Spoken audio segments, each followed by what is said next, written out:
제가 사진을 한 장 찍고 싶은데.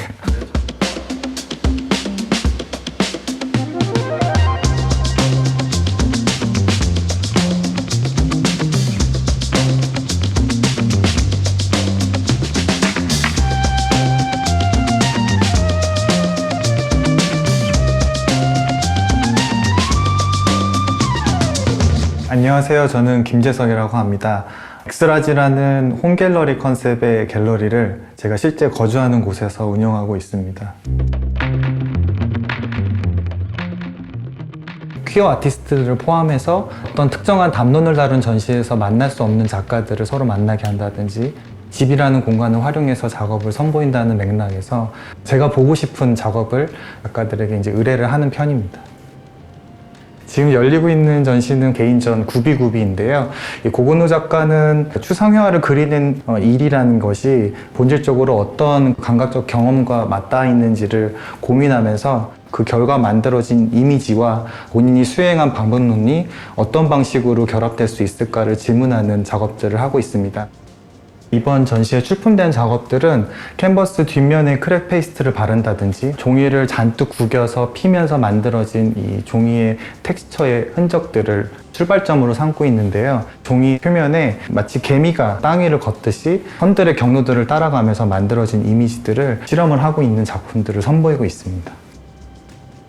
제가 오늘 소개하고 싶은 공간들은 서울의 중심부인 종로 일대에 있는 곳들이고요. 아티스트들이 직접 운영하면서 미술씬에 새로운 에너지를 부여하고 있는 장소들, 이 한국 미술계 시스템 안에서 전시뿐만 아니라 레지던시, 그리고 미술상 등 중요한 역할을 하고 있는 두산 갤러리까지 따라가면서 그 일대와 장소들이 갖는 여러 가지 의미들을 한번 따라가 보고자 합니다.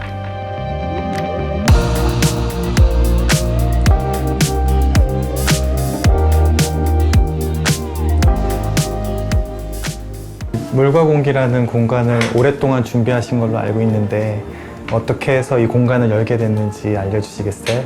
퀴어 당사자로서 싸이 시절에 서로 닉네임을 부르잖아요. 당시에 저를 공기라고 하고 자신을 물이라고 서로 닉네임을 만들었었던 게 좋았어요. 그래서 그 이름으로 뭔가 해야지라고 간직하고 있다가 필수 불가결한 요소이지만 의식하지 못하고 있는 것이 그 두 가지 요소가 아닌가 해서 그 자체가 너무 퀴어하다는 생각을 했던 게 안 보인다고 생각하지만 그 안에 있는 거고 보이지 않아서 만져줄 수 없다고 생각을 하지만 없어서는 안 되는 거고 뭐 이런 것들이 우리 이름하고도 너무 잘 어울리겠다. 퀴어함 그 자체일 수도 있겠다. 그런 생각을 해서 바로 이거다. 기존의 한국이든 다른 해외에 있는 퀴어 관련된 샵들과 어떻게 다를 수 있고 어떻게 닮을 수 있는지, 에이지언 퀴어에 대해서 물음표를 갖고 디깅을 좀 해보자. 질문을 스스로도 할 수 있는 그런 책들, 물건들로 그 질문을 좀 찾고 싶었던 것 같아요. 저희 물과 공기에 오시는 분들이 꼭 퀴어였으면 좋겠다도 아니에요. 다만 퀴어인 분들이 오셨을 때 안전하고 편안한 공간이기를 바래요. 절대적으로. 퀴어가 아니어도 와서 오히려 퀴어가 뭐지? 라고 이야기할 수 있으면 너무 좋겠어요. 생산자든 소비자든 그게 저희가 하고 싶은 방향인 것 같아요.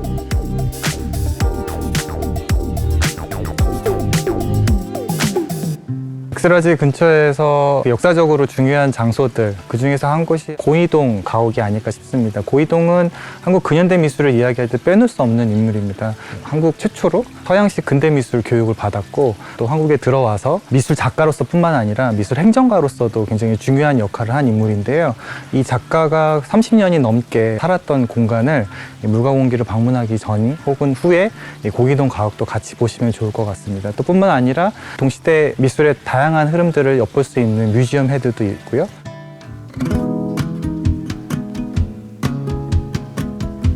이 개동길에는 곳곳에 굉장히 귀여운 샵과 맛있는 커피와 디저트를 파는 가게들이 있는데요. 특히 제가 즐겨 찾고 좋아하는 곳은 카페 시놀라와 그 건너편에 있는 무에입니다. 카페 시놀라에서는 꼭 프렌치 토스트를 맛보시면 좋을 것 같고 무에에서는 플랫 화이트를 즐겨 마십니다. 추천드립니다. 실례지만 지금 여기 무슨 줄이에요? 이거 샤이니 민호 사진 전시회예요. 그러면 이거 구매할 수가 있어요? 이건 굿즈. 사진 한 장 찍어도 돼요? 샤이니 민호의 이 팝업샵이래요.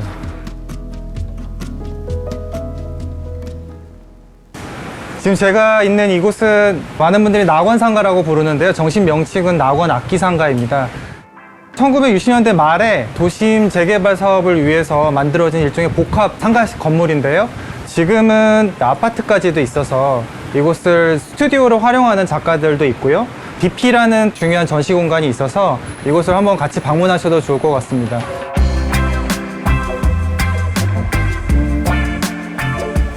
낙원 악기상가 일대에 있는 탑골공원, 그리고 지금은 사라진 파고다 극장 같은 곳들은 이제 많이 알려져 있지는 않지만 한국 성소수자 문화의 중요한 게이 커뮤니티 공간으로서 역할을 해왔고요.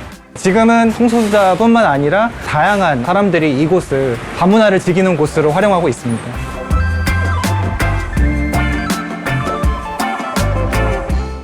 낙원상가를 지나서 나오면 보이는 이 제 뒤편에 있는 큰 길은 지금은 낮이어서 알 수가 없지만 저녁이 되면 아마 서울 시내에서 가장 많은 사람들이 모이는 곳이 아닐까 싶습니다. 야외에서 술과 맛있는 음식을 먹을 수 있는 곳이어서 서울의 사람들이 어떤 방식으로 저녁 라이프를 즐기는지를 살펴보려면 이곳에 오시는 것도 좋은 방법이 아닐까 싶습니다. 제가 좋아하는 바고요. 바 프렌즈. 이 종로 골목에서 가장 오랫동안 자리를 지켜온 바가 아닐까 싶습니다. 그래서 여기 적혀 있는 것처럼 성적 지향이나 정체성에 관계없이 누구나 편안하게 이곳에서 시간을 보낼 수가 있는 곳입니다. 그래서 제가 추천하는 장소입니다.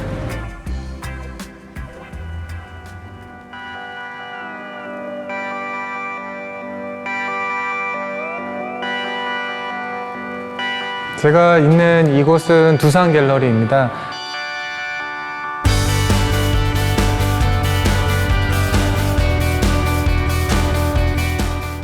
두산 갤러리는 2007년부터 시작이 돼서 지금까지 이어져 오고 있는데요. 아마 2000년대 이후에 한국 아트 씬의 가장 큰 변화라면 인프라의 확장이라고 할 수가 있을 것 같습니다. 이 작가들을 지원하기 위한 시스템들이 어떤 방식으로 만들어졌는지를 살펴보는데 이 두산 갤러리가 가장 적절한 예시가 아닐까 싶습니다.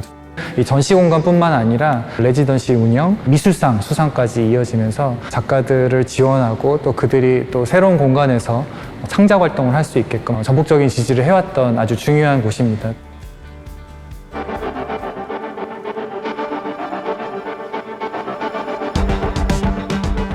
코드가 사진가가 직접 운영하는 곳이기도 하고 다양한 오브제나 아니면 책들이 이제 사진과 관련된 걸 기본으로 하기 때문에 이번 전시가 이 공간을 잘 설명해주는 전시 기획이 아닐까 싶어요.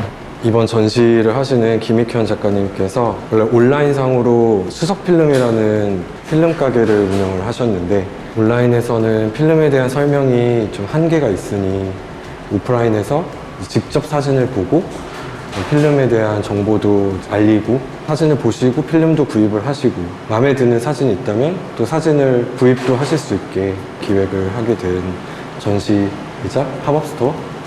코드는 크게 두 개의 영역으로 나눠져 있는데 이곳이 사진뿐만 아니라 다양한 시각 예술을 전시 방식으로 보여주는 공간이라면 이 안쪽에 들어가면 또 다른 별세계가 펼쳐지게 됩니다. 한번 들어가 볼까요? 여기는 코드에서 전시를 했었던 작가님들의 작품이나 뭐 굿즈를 판매하는 샵이라고 생각을 하시면 될 것 같고요. 소개를 하고 싶은 책이라던가 이런 것들을 펼쳐놓는 장소입니다.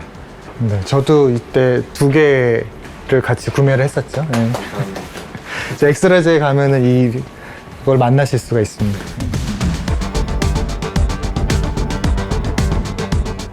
6명의 작가가 모여서 만든 전시 공간이고요. 저도 운영진 중에 한 명입니다.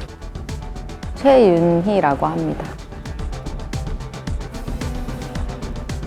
서로 다른 6명의 작가가 모여서 만든 거기 때문에 서로 추구하는 방향도 다르고 의도나 하고자 했던 이유가 서로 달라서 내가 하고 싶은 전시가 있을 때 좀 작가가 주도적으로 할 수 있는 빠르게 물리적인 제약이나 조건들 없이 진행할 수 있는 그런 곳을 좀 만들어 보고 싶다. 그리고 그곳에서 내가 해보고 싶다.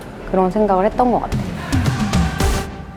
제가 지금 있는 이곳은 을지로의 한 골목인데요. 이 을지로는 아주 오랫동안 서울의 중심부에서 인쇄나 철물이나 공업 관련된 상점들과 공장 등이 즐비했던 곳이기 때문에 서울의 어떤 도심의 화려한 면모 이면에 있는 생산이 이루어지는 장소로서 을지로의 매력을 확인해 보실 수가 있을 것 같아요. 2010년대 이후에 이곳에 많은 작가들, 갤러리, 문화예술계 인물들이 본인만의 아재티를 만들기 시작하면서 이곳이 또 다른 어떤 매력이 형성이 되기 시작했고요. 그래서 최근에는 이 을지로를 힙하다고 부르면서 힙지로라는 이름으로까지 불리고 있습니다.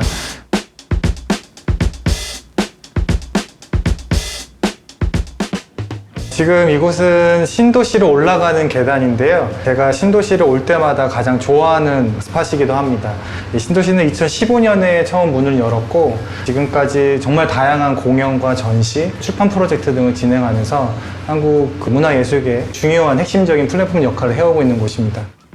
공연이 있을 때도 있지만 공연이 없을 때 이곳에 오셔가지고 시원한 맥주 한잔 하면서 신도시만의 이국적인 분위기를 좀 느껴보시면 어떨까 싶습니다.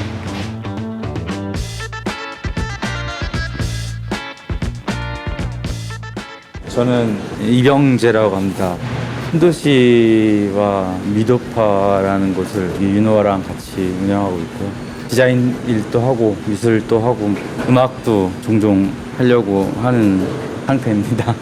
저는 이윤호라고 하고요. 신도시 미도파 같이 병재랑 운영하고 있고 사진 작업 따로 하고 있습니다. 벌써 10년이나 됐습니다. 소감이 어떠세요? 이렇게까지 길게 할 줄은 모르고 시작했던 거라서 그 실감이 날 때는 당일날 행사 때 친구들이 와서 인사를 해줄 때가 확 실감이 나더라고요. 신도시가 바라본 을지로의 10여 년의 변화가 있다면 무엇이 가장 클까요? 지금 저희가 보고 있는 쪽 여기 풍경만 해도 사실 너무 바뀌어서 또 변할 줄은 알았어요. 근데 사실 이렇게 빨리 변할 줄은 몰랐고 변한 거를 보면서 좀 우울하기도 하지만 반면에 또 아직도 남아있는 거리나 이런 거 갈 때 보면은 좋기도 하고 시간 나면은 그냥 골목골목 많이 다니면서 재료 보면서도 영감도 얻고 막 공업사랑 재료상들 둘 다 미술하니까 학생 때도 많이 다니고 거기서 밖에 할 수 없는 것들이 많이 있었는데 그런 게 제일 안타까워요. 많은 분들이 오시긴 했지만 저는 신도시가 갖는 제일 큰 매력은 익숙하지만 또 올 때마다 새로운 볼거리가 있고 또 새로운 즐거움이 있는 곳이라는 점 아닐까 싶습니다.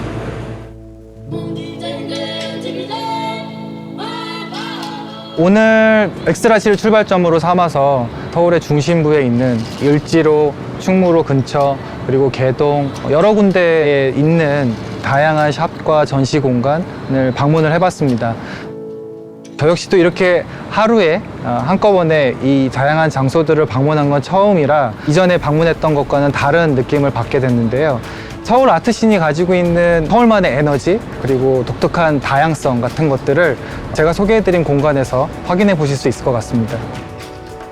제가 오늘 소개해드린 장소들은 대부분 을지나잇이 열렸을 때 손쉽게 방문할 수 있는 곳들이 아닐까 싶습니다. 이 프리즈 기간을 맞아서 서울을 찾은 분들이 좀 더 색다르고 좀 더 다른 에너지와 다채로움을 느끼고 싶다면 오늘 제가 소개해드린 이 을지로를 중심으로 한 공간들을 방문해 보시면 어떨까 싶습니다.